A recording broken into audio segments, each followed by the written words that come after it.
When I began researching the Elliott family, I expected to find the answers through the men, the usual approach, the surnames that repeat. Instead, the story only made sense when I followed the life of one woman, Jane Williamson.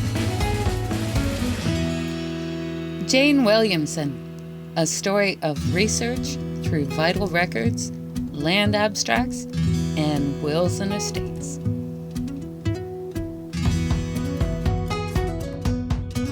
The issue was easy to identify, but resolving it required careful work through the records. There were multiple men named James and William Elliott living in the same township at roughly the same time.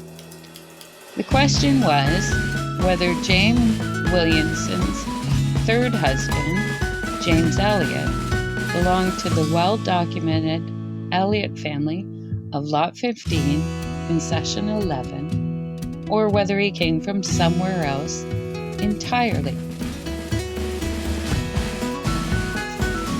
Early in the project, I stopped trying to find how James fit into the Elliott tree, and instead, I followed Jane. I followed her through her marriages, her children, the land she might have lived on, and the records created around her. Once I did that, the truth began to bubble to the surface.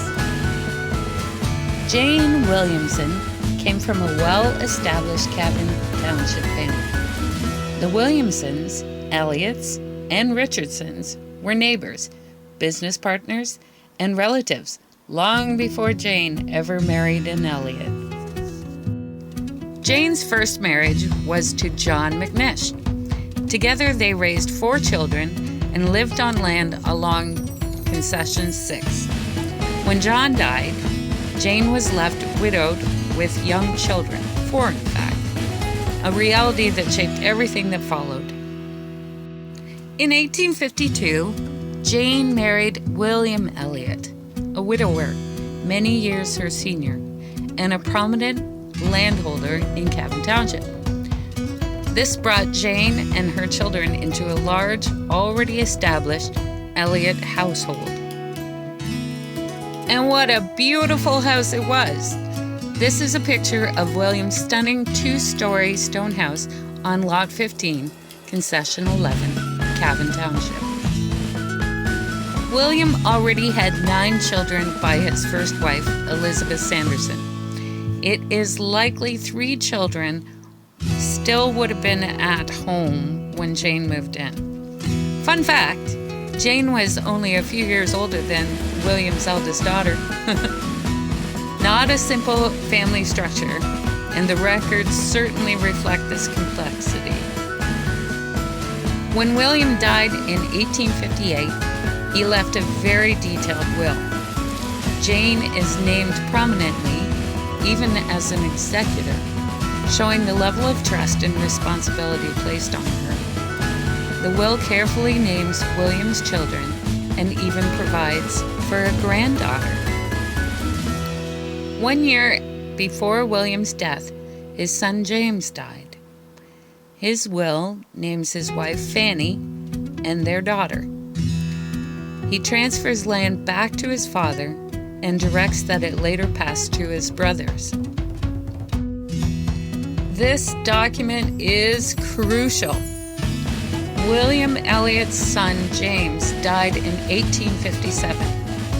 He was married, he had a child, and was firmly placed within William's family. Jane did not marry her third husband until 1859. These 2 men cannot be the same person. In 1859, Jane married James Elliott, a man 5 years younger than herself. He stepped into a household that already included Jane McNish's children and her Elliott children from William. 2 more sons were born, John and Robert. Census records confirm this blended family, even when ages and details don't always align perfectly. What remains consistent is Jane at the center of it all. Jane disappears from the records after 1871. By 1875, land transfers confirmed she had died, and by 1880, estate papers state clearly that both of Edward Elliott's parents were deceased. Jane's death quietly closes her chapter, but opens another. Edward's estate files tie everything together. It confirms family relationships, deaths, and the transition of land. The family unit is now crystal clear. The evidence is clear. James Elliott, son of William Elliott and Elizabeth Sanderson, died in 1857. James Elliott, who married Jane Williamson in 1859, was a different man, from a different Elliott family. James's exact origins remain unresolved, but they do not lie with William Elliott of Lock 15, Concession 11. With 4 Elliott men engaging in the business of land in the 1820s, William, Henry, George, and James, I believe the search needs to hop the pond and move beyond Cavan Township to County Cavan, Ireland. Jane Williamson wasn't just part of the story. She was the key to understanding it. By following her life honestly and chronologically, the records just made sense. This research answers some very important questions, and as usual, it opens new ones. But isn't that how family history really works? By discovering one life at a time. At this point, I will turn the hunt back over to you. Thank you for trusting me with your family history research. A link to a Google Drive folder will be in your inbox. There you will find a full report and some other very, very cool goodies. All the best of luck and happy hunting.